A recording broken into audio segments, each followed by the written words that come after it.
Okay, so I'm going to be brief because we're running out of time, and I'm just going to talk a little bit about my own research area, which has to do with the EU's relations with the eastern neighbors. I have a particular interest in Russia because that's the kind of academic background I come from before I came to EU studies. But today I'm going to talk a little bit about Ukraine, and it's partly because I'm going to a conference in Edmonton, where Laurie's from, tomorrow on Ukraine and the association agreement, which is possibly going to be signed between the EU and Ukraine at the end of November at the Eastern Partnership Summit in Vilnius, Lithuania. And so I think this provides a little bit of a window on some of the dilemmas that the EU faces in dealing with the Eastern Partnership, with the Eastern neighbors. And so I'll bring the Russia factor in here. And I'm not going to talk in depth about my own research agenda, which is much broader than this, but just to kind of, try to tease a little bit out of what's going on in terms of the EU's dilemmas. You may know that the context here is the Eastern Partnership policy on the one hand, which was designed to be a kind of more intense focus on the post-Soviet countries that aren't in the EU, they're European, roughly speaking, that are in the European Neighborhood Policy. And these are the 6 countries of Ukraine, Belarus, Moldova, Georgia, Azerbaijan, and Armenia. So there's that strain of EU policy. And then there's the strain of EU policy that has to do with Russia. And I call this kind of a dual approach, that the EU is pursuing different kinds of tracks in terms of the Eastern Partnership countries, which in part you might call willing partners, some of them having a clear European aspiration, and Russia, which, not that it's not a willing partner, but it's defined as a strategic partner that doesn't really have a membership aspiration. So the Ukraine case is kind of coming to a head now with this Vilnius summit about the association agreement, which would be a first kind of, the first type of really deep political agreement, a deeper political agreement between the EU and one of the Eastern Partnership countries. So it's seen as something very important, both for Ukraine and for the EU, in terms of a kind of moving forward of this attempt to bring these countries closer to the EU, to integrate them more closely into the EU market, and to bring them more on board with the values that the EU projects in its neighborhood. And it's run into some rough spots, as you may have heard, but what I want to do here is unravel a little bit the impact of 3 types of considerations on what's going on. What I call the normative considerations, which are the political considerations, the geopolitical aspects, and the economic aspects. And part of my research is to try to see how these factors interact and the relative weight that they have. Now, the normative issue, of course, is all focused on this case of Yulia Tymoshenko, her imprisonment and the objections coming from the EU and its member states to this, what is considered an application of selective justice, which really deprives her of a future as a political competitor to the current president. And the condition that the EU has set for signing the association agreement, and that the member states have affirmed almost uniformly, although they have different levels of emphasis on that, is that this must be dealt with. And it seems to be a sine qua non for signing the agreement.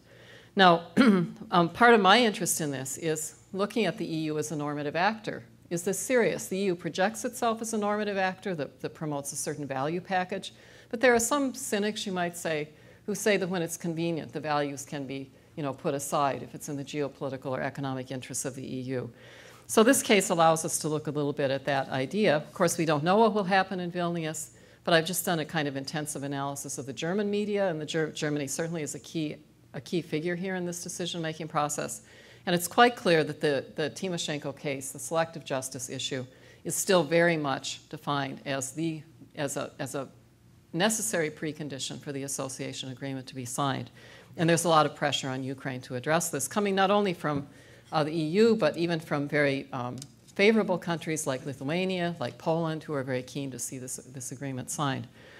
Now, the geopolitical considerations mainly have to do with Russia, as you might expect. And these have ramped up recently. You may have seen this in the news, that Russia is trying to form its own Eurasian Union, which it considers to be modeled on the European Union, which the European Union generally, or spokespersons, are a bit skeptical of, but nonetheless. And it wants very much Ukraine to be in this, because Ukraine is arguably the most important country to make this Eurasian Union and the associated customs union a success. It currently involves the customs union only Belarus and Kazakhstan, although Armenia, to everyone's great surprise, earlier this month announced that it was joining. And I think there was a big gasp in Brussels of shock when that happened, because it really showed that the pressure on these countries to join the Eurasian Union was somewhat effective. Ukraine's come under heavy pressure from Russia. There was a block on certain kinds of trade, imports into Russia last month, to make the point that if Ukraine signed this, there would be consequences. There are rather dramatic statements about catastrophic outcomes if Ukraine signs the association agreement. And it's reinforced by the whole energy relationship, where Ukraine is currently paying very high prices to Russia for energy. And there's a promise that if Ukraine joins the Eurasian Union, that these prices will be lowered, that Ukraine will get all kinds of economic benefits. So the point I want to make here is that the kind of conventional wisdom has been that Russia's introducing a competitive impetus here, and that the EU has always taken the position that it's not a zero-sum game. What's good for Ukraine is good for Russia, that Ukraine can really have both, can really be close to both sides. But what I see happening now is that Russia is upping the ante. And in my analysis of the German media, that increasingly the EU, or the German, at least the German commentators, are finding it harder not to take a kind of competitive attitude toward it as well. It takes two to tango. If you're not going to have, if it's going to be a positive sum game, you have to have two willing partners. And Russia's increasingly pushing it to this competitive impetus. The EU, consequently, has in recent weeks tried to increase the incentives to Ukraine to make the concessions necessary to join the association agreement. On the economic side, I won't say too much, but only to say that my impression is that for the EU, while it would be good to have Ukraine have the association agreement, it's not a big economic factor. That's not the main consideration. It is a big factor, however, for Ukraine. And here the kind of path that Ukraine wants to follow kind of hangs in the balance. Does it want to become more integrated into Western markets? Does it want to potentially be part of the European energy market and therefore become part of a network that could feed it energy, reduce its dependence on Europe, and possibly even become a depot for energy reserves that could benefit it on the spot gas market? Or does it want to take the immediate gains that Russia offers in its geopolitical offer? These three considerations are interacting in an extremely complex way, and I'll just, to not take too long here because I know we want to have some time for questions, just kind of draw three conclusions that I get from looking at this particular little snapshot of my larger research project. And the first one is that, at least to date, and we'll see what happens in Vilnius, the normative stance of the EU seems to be being maintained. I think the EU would very much like to find a solution and not to have the Tymoshenko case and the political obstacles block the agreement.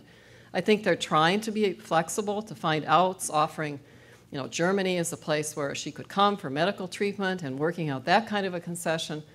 But I think it'll be very hard for the EU to back down completely on that point. And that does support the kind of viewpoint that these normative considerations in terms of the EU's vision for its neighborhood are serious, that they aren't simply something that will be sacrificed at the drop, if pressure builds.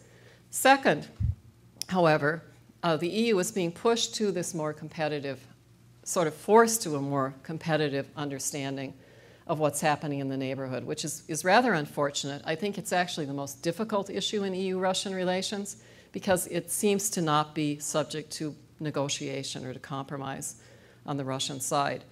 But in relation to my first point, despite the fact that there's increasing concern about that, the normative issues still have not been dropped. The third point I'd make is that for Ukraine, it's really a very propitious moment. I mean, if you think of Ukraine as having the possibility to kind of play off these two actors, not necessarily against each other, but to use its position to bargain benefits, I think there's a readiness on the part of the EU, probably more now than previously, to make whatever concessions can be made if the basic minimal conditionality is fulfilled, because this competitive impetus has been ramped up so much on the Russian side. So I think Ukraine stands at a very pivotal moment here.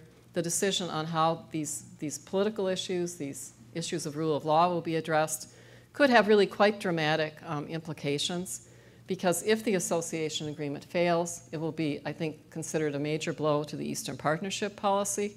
it will also be very difficult for Ukraine to see how it can move forward very, very soon with a closer relationship with the EU. So we'll all keep our fingers crossed, hope the people in the various capitals make good decisions, and keep following how the EU tries to deal with this very difficult dilemma on its eastern borders. So thank you very much. Thank you.